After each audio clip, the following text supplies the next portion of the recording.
Assalamualaikum anak ustazah. Semangat pagi. Allahu Akbar. Apa kabarnya? Semoga selalu dalam keadaan sehat walafiat ya nak.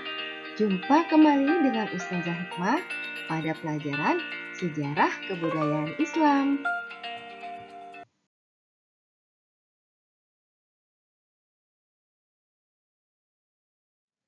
Sebelum belajar, kita berdoa terlebih dahulu ya. A'udzu billahi minasyaitonir rajim. Bismillahirrahmanirrahim. Raditu billahi rabba wa bil islami dina wa bi Muhammadin nabiyya wa rasula. Rabbi zidni ilma warzuqni fahma. Amin. Alhamdulillah, pada hari ini kita kembali belajar SKI. Adakah anak-anak yang tahu belajar apa kita pada hari ini? Hari ini kita akan belajar tentang Perjanjian Hudaybiyah. Apa itu Perjanjian Hudaybiyah? Di mana dilaksanakannya dan oleh siapa? Mari kita pelajari pelajarannya. Tahun ke-6 Hijriah, Rasulullah berangkat ke Mekah untuk melakukan ibadah umroh beserta 1.400 orang kaum muslimin.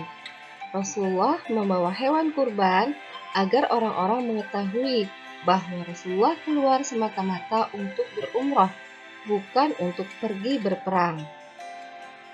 Kedatangan Rasulullah dan para sahabatnya diketahui oleh kaum kafir Mekah.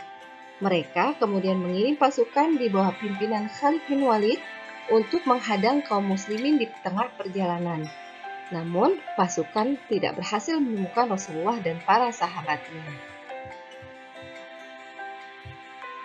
Rasulullah dan para sahabat melewati jalan lain untuk menuju Mekah. Mereka berhenti untuk berkemah di Hudaybiyah.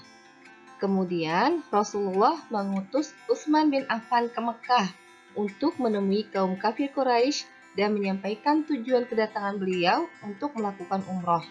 Namun, Utsman lama tak kembali. Tersiar kabar bahwa Utsman dibunuh kaum kafir Quraisy.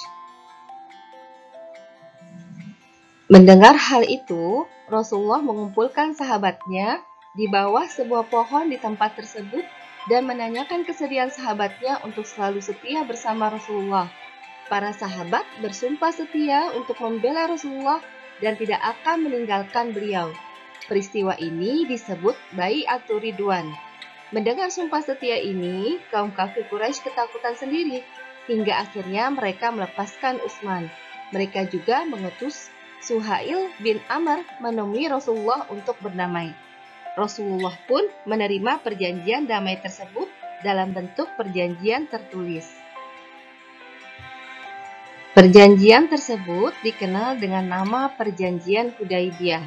Perjanjian Hudaybiyah adalah kesepakatan damai antara Rasulullah dengan kaum kafir Quraisy Mekah yang terjadi pada tahun 6 Hijriah di Hudaybiyah. Naskah perjanjian ini ditulis oleh Ali bin Abi Thalib. Pada awalnya, para sahabat menolak perjanjian tersebut karena kaum kafir Quraisy mencoret lafaz Bismillahirrahmanirrahim dan Muhammad Rasulullah. Lafaz di perjanjian tersebut diganti dengan Bismika Allahumma dan Muhammad ibnu Abdillah. Namun Rasulullah menerima pergantian lafaz tersebut karena Rasulullah lebih cinta damai daripada peperangan. Dan Rasulullah yakin bahwa keimanan para sahabatnya sudah kuat sehingga tidak terpengaruh oleh pergantian lafaz tersebut.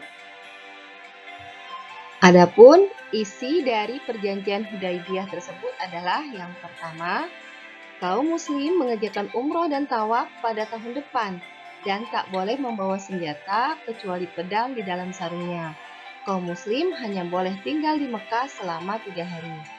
Yang kedua, orang Quraisy yang melarikan diri dari pihak Quraisy dan datang kepada kaum muslim supaya dikembalikan.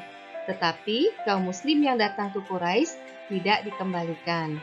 Yang ketiga, siapa saja diperbolehkan untuk bersekutu dan bergabung dengan Quraisy. Begitu pula sebaliknya, siapa saja diperbolehkan untuk bersekutu atau bergabung dengan Rasulullah. Yang keempat, kaum muslimin dan Quraisy tidak akan saling menyerang selama 10 tahun.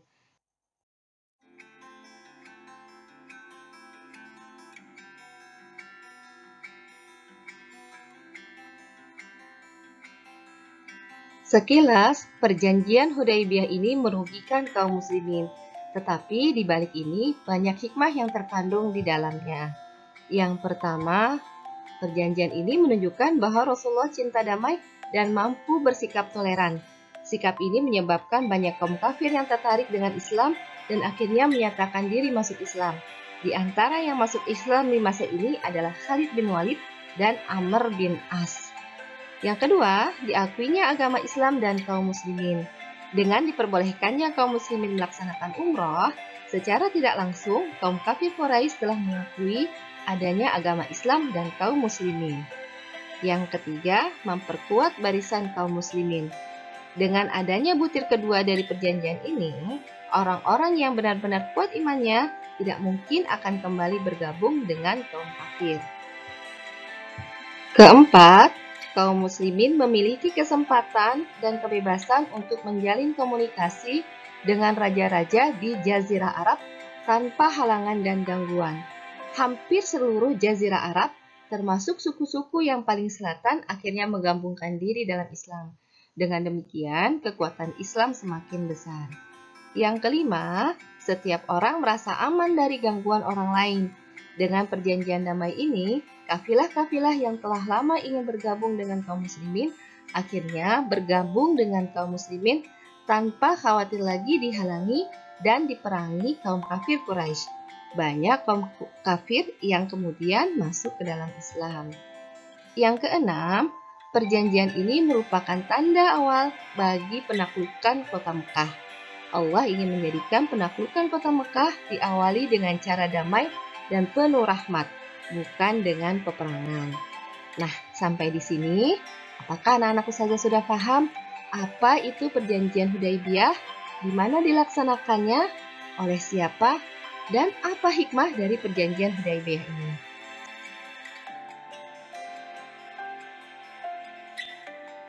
Sampai di sini, alhamdulillah materi kita sudah selesai. Semoga anak-anak ustazah paham ya, Nak.